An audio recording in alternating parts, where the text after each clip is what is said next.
Good afternoon, everybody. My name is Jörg Müller. I'm presenting you today a session, Construction Goes Digital, as part of the Big Five Digital Festival Africa. We're showing here how digital solution improve the efficiency, compliance, and safety in large infrastructure projects. I myself work since about 20 years in infrastructure projects. I come from the renewable energy business, electrical business, and we're building a very large offshore wind power plants in the megawatt size, multiple megawatt size.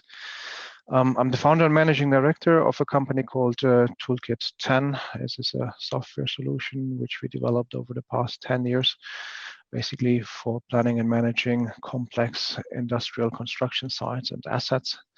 We are looking at power grids, we're looking at renewable energy, we're looking at large infrastructure facilities, industrial assets, industrial plants, and roads and other infrastructure projects like bridges and tunnels.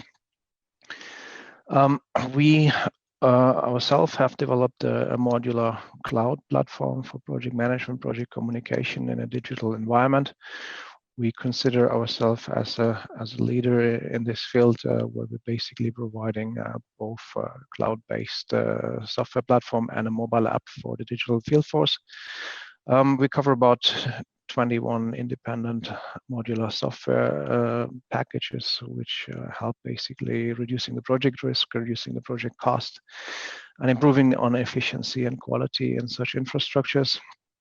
We're also improving on the communication with the mobile field force by giving everybody access to the same kind of information, from the last worker in the field to the project managers and the managing directors and CEO of the projects. We offer a so-called software as a service, SaaS platform, which is compliant with all general data protection regulations. We have an audit trail on our software. We're complying with the ISO quality requirements, and we are providing real-time communications basically between all your construction sites in the field and the back offices running them. So what are today's construction problems which need to be solved? There's a number of them, particularly when you work on large construction projects. You have the problem of complexity.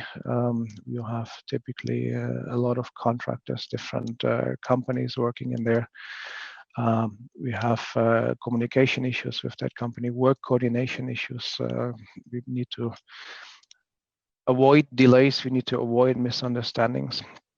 And in a lot of cases, these problems are still manual problems. Means things are done by hand, things are done with Excel lists, things are done with paper trails. We have media breaks, which basically means that you have to transfer data from a, let's say, checklist, which somebody filled in by hand, to an Excel sheet, and then copy it to a management report again. This is typically very costly, particularly also if you have different software solutions in place which need to be integrated with each other. And you have additional cost for adaptations, for interfaces, and you want to avoid any kind of outdated information and increased customization on that.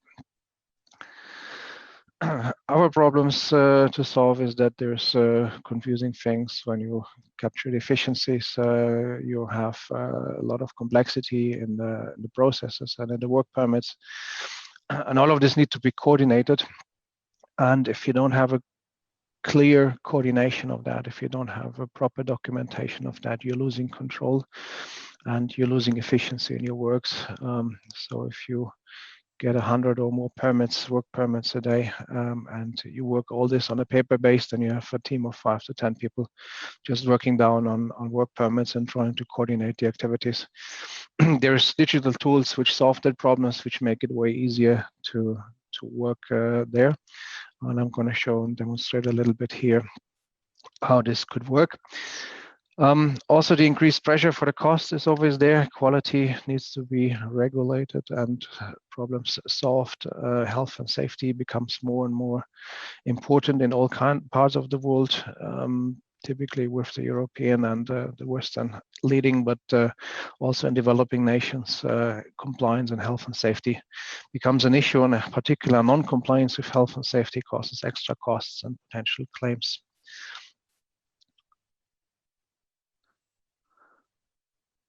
So today's real situation, a couple of real life examples that happen in this world.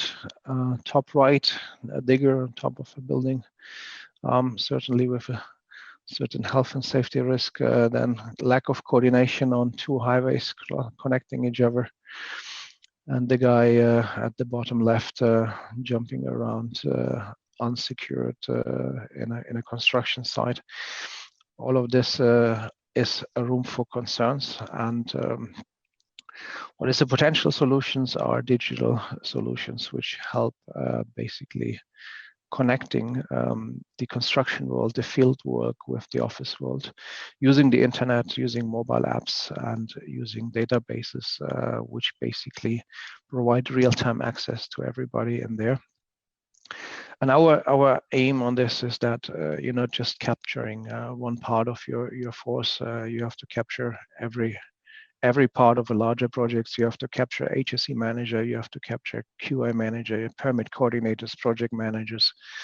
All of these people are part of your team, and all of these people need to be addressed, and they all need to work on the same database, on the same data, ideally in real time, so they get data straight from the field into their systems. They can get a real-time reporting, they get a real-time information, and that is done via digital solution, via the internet, and via mobile apps, which basically help increasing the efficiency and saving the costs, and at the same time also increasing the level of compliance, because if your tools are digital and you can make them digitally auditable, means that whatever data is entered is linked to a username and a password, and nobody else has that username and password. Then I can also track and trail who did what activities, and I can document it either in case of situations of accidents to authorities, but I can also document it internally against claims, against other, let's say, activities which are potentially costly and certainly time consuming. One of the examples is the picture on the bottom here. It's basically an evolutionary model of a digital solution in the construction world. A lot of people still work on papers and files. I still see permits filled up in let's say paper sheets, and then carbon copied, and everybody receives their respective copy for the papers, and you have to carry it along when you're on the construction site. The more modern version is the Excel sheet, where Excel tables or Excel predefined forms or Word forms are filled out, and you don't even have a numbering on it, and you can reuse the form. Next level is a SharePoint, and the really next level is then dedicated software packages which help you managing digitally all aspects of construction. For digital quality management, what we are basically advocating is that the quality is happening in the field. It doesn't help if you send people with a paper checklist into the field and they have reporting the punch list, and then you copy it in your Excel and try to manage large Excel punch lists. It's much easier if you give the people the software at hand where they can snap a picture of the problems, where they can easily describe it directly on their handheld devices, and then push the data online and in real time to the quality managers. There, the data can be sorted, can be basically analyzed. You identify immediately your risk and opportunities on that. You comply in real time with all the documentation requirements which you have. And in overall terms, you improve your performance significantly. We're also looking at tools for HSE managers. HSE is becoming increasingly important, as I mentioned before. I'll quote here from a typical EPC contract, one which we're executing every day.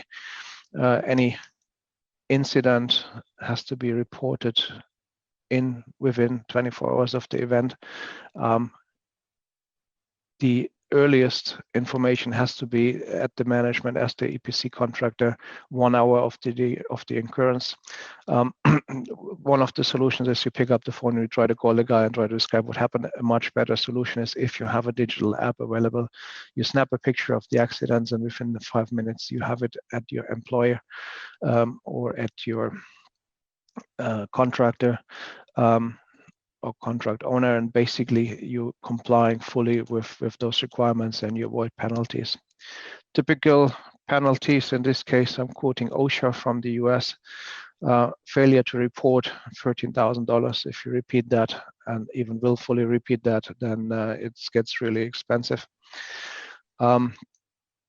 Conclusion here, digital tools for real-time HSE reporting and safety notices and safety audits are really an enhancement to all of your worker safety, and it reduces significantly all of the compliance costs associated with that. Same as for the electronic permit to work, which we are advocating here. We basically in a permit situation, use the permits to deconflict and control work activities within a certain area. Particularly when you have dangerous works, you want to make sure that you deconflict the tasks with other works which is going on.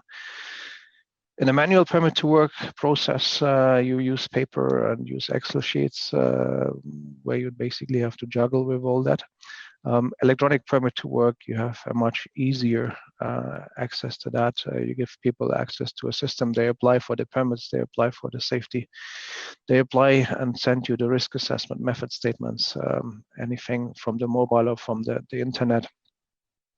You have the data in real time, you can review it, and you can basically then approve it, and everybody is informed instantly what is going on.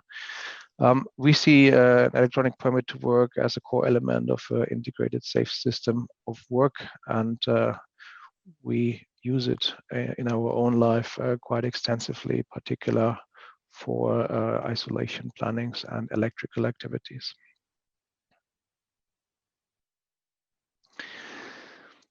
The other thing where you greatly enhance the efficiency of the field forces is the so-called electronic work order management. Work order management system basically gives the information about work that has to be done, a so-called work order, to people which execute them. In a manual world, you do that by paper. You write a work order, you hand it to the guy who has to do it. He picks it up from the office, drives to the place where the work has to be executed, eventually signs off the work order, brings it back to the office, and eventually you give it to the accounting for invoicing processes. If you do that electronically, the guys doesn't have to come to the office. He doesn't have to be at site. In times of COVID, you avoid physical interactions with people. Everybody works on a digital basis, digital and in real time, so there's no waiting for the return of your work order. You give the guy the information where it is, you give the guy the information what he has to do. Ideally, you also give him all the documentation which he needs for the execution of the work. So what we are doing is we are integrating the work order management also with asset management solutions. So the asset information is directly available to the person in the field. You have the merging, you send somebody for generator servicing, he knows the information, has it on his mobile phone, has the information on the generator on the mobile phone, has the drawings on the mobile phone, has all the work history of that generator on his mobile phone or on his tablet, and all of that without even going to the office once. What we also see as a big trend recently is the use of 3D imaging technologies in the digital construction sites. You see here in that picture a professional drone operated there. What we're doing is we're using the drones for not only simply flying over the construction site, but we are generating three-dimensional models of that construction site. That could be any site. That could also be dual cameras with thermal imaging solutions. So you could imagine if you are a utility, you work with, let's say, electric infrastructure. You also want to do thermal monitoring. You can do this drone monitoring and 3D image generating both in visual images and in thermal imaging solutions. And you could overlay these images so you see in a very great detail what kind of 3D assets you have in the field. And you can actually fly around those assets as if you're sitting in that drone and see in 3D, in a 3D environment, how this kind of infrastructure is developing, how the progress of your construction site is. And you can see a lot of applications on that. To give you an example here, we'll use the same imaging for this construction site, and we modeled here the soil movement with a 3D model by monitoring basically the before and after picture and then measuring the soil which has been moved. So you can see clearly here that in a certain areas of this picture, the soil has been moved. We can calculate the amount of soil movement. We can do that in the progress reporting. We can also do digital progress reporting and use these pictures in there. So you have a very clear overview also of large construction site, what is going on. Another real life example for digital and accountability here. One of our world, basically, we're working in offshore wind construction. Offshore wind construction involves large ships, vessels, as we call them, construction vessels. You see one here on the pictures. The price tag of that charter of that vessel is about 250,000 euros a day for this large construction vessel, 1,700 tons crane on it. They're installing wind turbines offshore, and basically we are using our tools for electronic permit to work for the managing of the permits, the managing of the construction sites, etc. We found here that we received permit requests from contractors with basically invalid certificates. We checked them, we rejected those permits. The next day, we had the same situation again. We received invalid permit documents. We rejected them again. 2 days later, with project management meeting, we received a claim from the contractor claiming that we didn't approve the permits and they had delays, an additional cost for the vessel of 250,000 euros. We looked into our permit system, we looked into the audit trails in there, we looked into the logs, and we basically could prove to them that they requested a permit at 10 in the morning. It was rejected at 11:30. There were clear comments given on that. The permit was not resubmitted or not improved. So the claim cost or the causes of that claim is clearly with that contractor. And that was a 10-minute discussion and the claim was basically voided. Just because we proved, we could prove in a very great detail why this permit was rejected, and we had a very clear, detailed trail and track of that with all the users verified and all the comments and auditing given. So with one of these examples, we covered a multiple of our license costs just with one incident. It's a very nice example how important auditable and legally compliant informations are. A little bit about the market for the field service. So we see a lot of increase, a market size increase for the field service market. We see that basically in the areas of construction management. We see it in utilities and renewable operators, in telecommunications and oil and gas. All of that start increasing digital tools for the construction management. Anytime when you have large field forces in the field where you have to manage large numbers of people and coordinate work activities, and that doesn't necessarily have to be construction. That could also be healthcare, where you have people giving care and they have to coordinate all the caregivers. So basically, we call it field service market, and we see a significant growth of that field service market, and we are expecting it to hit 7.2 billion in 2027 with a 15.9% annual growth. So it's a large market for us, and we're hoping to address that sufficiently. Yeah, that was it for my presentation. If you want to get in touch, this is our contact data. I'm a little bit early on this session, so I hope you enjoyed the session. Thank you very much for your attention, and please get in touch if you want more information.